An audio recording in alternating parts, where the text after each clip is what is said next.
Hello friends, welcome to the Sapna's homeschooling YouTube channel. And today we are going to see the workshop, English workshop from the lesson 3.3 News Analysis. नमस्कार मित्रमैत्रिणींनो, स्वागत आहे तुमचं Sapna's homeschooling या YouTube चॅनलमध्ये. आणि आज आपण इंग्लिश वर्कशॉप बघतोय न्यूज ॲनालिसिसचा.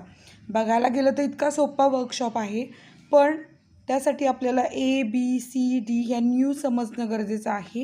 कारण यांचे इम्प्रेशन्स करण्यासाठी किंवा कुठली न्यूज गुड न्यूज आहे, बॅड न्यूज आहे, रिलायबल आहे. आता गुड आणि बॅडचा अर्थ तुम्हाला माहिती आहे की गुड न्यूज काय असते, बॅड न्यूज काय असतं. पण रिलायबल म्हणजे काय, ज्याच्यावर आपण विश्वास ठेवू शकतो. अनरिलायबल म्हणजे ज्याच्यावर आपण विश्वास ठेवू शकत नाही. इंटरेस्टिंग म्हणजे फारच आपल्याला काहीतरी भारी वाटतं असं. अनइंटरेस्टिंग म्हणजे काहीतरी इच्छाच नाही आपल्याला ते बघण्यात, काही मला रस नाही आहे. इंटरेस्टिंगचा अर्थ मराठीमध्ये रस असणे आणि अनइंटरेस्टिंग म्हणजे नीरस. आणि बोरिंग म्हणजे कंटाळवाणं अशी बातमी. आणि अदर्स म्हणजे याच्यामध्ये तुम्ही काही टाकू शकता अदर्समध्ये. तर अशा प्रकारे आपल्याला ब्रॅकेट पूर्ण करायचं आहे. पण या पुस्तकाचा, या धड्याचा खरा जीव कशात आहे, तर ABCD या 4 न्यूज आयटम्समध्ये.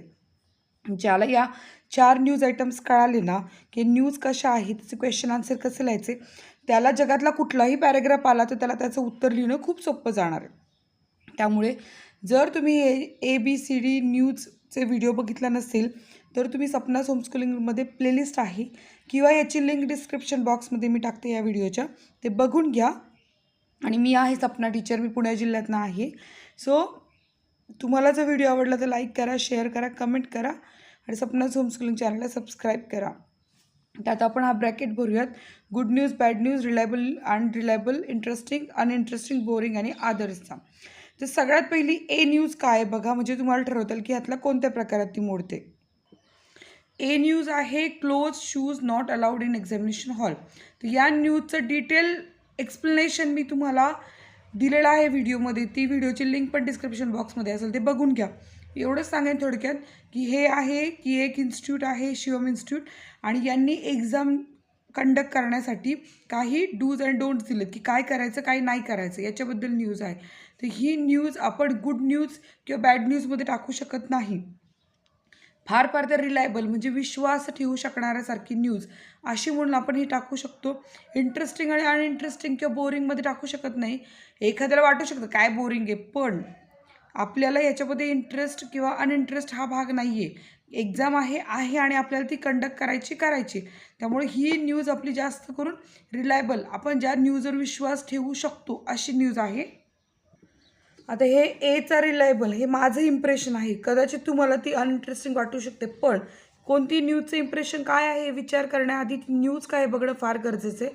त्यामुळे पहिली जी न्यूज आहे शिवम इन्स्टिट्यूटची ती रिलायबल आहे, आपण त्याच्यावर विश्वास ठेवू शकतो. दुसरी जी न्यूज आहे बी न्यूज, ती काय, रितिका ॲक्ट्रेसबद्दल आहे. Ritika takes a break from acting ही बातमी आहे. याच्याबद्दल पण मी डिटेल तुम्हाला व्हिडिओ केला आहे, बघून घ्या.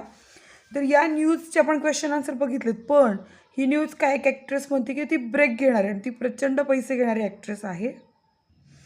काहींना ही बॅड न्यूज वाटू शकते ना, कारण आपल्याला ॲक्टर आणि ॲक्ट्रेस यांच्या आयुष्याबद्दल इतकं असतं ना पडलेलं की आपल्याला कदाचित ती बॅड न्यूज पण वाटू शकते बऱ्याच जणांना. कारण त्यांनी काय म्हटलं न्यूजमध्ये, हार्ट ब्रेकिंग न्यूज, खूप लोकांना वाईट वाटले असं म्हटलं. त्यामुळे ही बॅड न्यूज असू शकते. किंवा काहींचं म्हणणं असू शकतं की अनइंटरेस्टिंग, काय हे न्यूज वाचायची असल्या न्यूज, असे असू शकतं. पण जर आपण व्ह्यूवरच्या दृष्टीने बघितलं तर ही कदाचित बॅड न्यूज असू शकते. सो इथे बॅड न्यूज दिलेला आहे या कॉलममध्ये. ज्या कॉलमच्या खाली आपण लिहितो तिथे बॅड न्यूज. आता जी सी न्यूज आहे ती न्यूज कदाचित तुम्हाला बघा काय वाटते. न्यूजबद्दल सांगते. ही न्यूज आहे स्टीफन हॉकिंग्स या शास्त्रज्ञांनी मांडलेला एक सिद्धांत आहे म्हणा, की एक वॉर्निंग आहे त्याबद्दल. यात त्यांनी म्हटलं की आता इतिहासातही घडलं नाही आहे, इतकी भयानक परिस्थिती माणसासमोर उभी राहिली आहे. तर ही न्यूज तुम्हाला कदाचित इंटरेस्टिंग वाटू शकते. तर ही जी सी न्यूज आहे त्याच्यापुढे आपण इंटरेस्टिंगच्या कॉलमच्या खाली इंटरेस्टिंग लिहिलं आहे. हे प्रत्येकाचं स्वतःचं परसेप्शन आहे, स्वतःचं इम्प्रेशन आहे. तुम्हाला काय वाटतं? मी माझं इम्प्रेशन इथे लिहिलं इंटरेस्टिंग. चौथी जी न्यूज आहे ती आहे quick cure for all alignments. या पण बातमीचे पूर्ण क्वेश्चन आन्सरचा व्हिडिओ केलेला आहे, तुम्ही सपनाज होमस्कूलिंग चॅनल बघा. तर इथे एक माणूस म्हणतो मीरा बाबा नावाचा की मी सगळे आजार बरे करतो एका पावडरनी. तर ही न्यूज तुम्हाला गुड न्यूज बॅड न्यूज तर नक्की नसणार आहे. रिलायबल अनरिलायबलमध्ये विश्वास ठेवण्यासारखी किंवा अविश्वास ठेवण्यासारखी, इंटरेस्टिंग किंवा अनइंटरेस्टिंग किंवा बोरिंग. यातलं माझ्या मते ही अनरिलायबल आहे, अविश्वसनीय. आपण नाही विश्वास ठेवू शकत अशा बातम्यांवरती. कुणीतरी येतं म्हणतं पावडरनी सगळे आजार बरे करतो, मग दवाखाने कशाला काढले असते आपण एवढे सगळे. डी पुढे आपण अनरिलायबल लिहिलेलं आहे. अशा प्रकारे आपण आपला इंग्लिश वर्कशॉप कंप्लीट केला. व्हिडिओ आवडला असेल तर लाईक करा, शेअर करा, कमेंट करा आणि सपना होमस्कूलिंग चॅनलला सबस्क्राईब करा. Bye bye.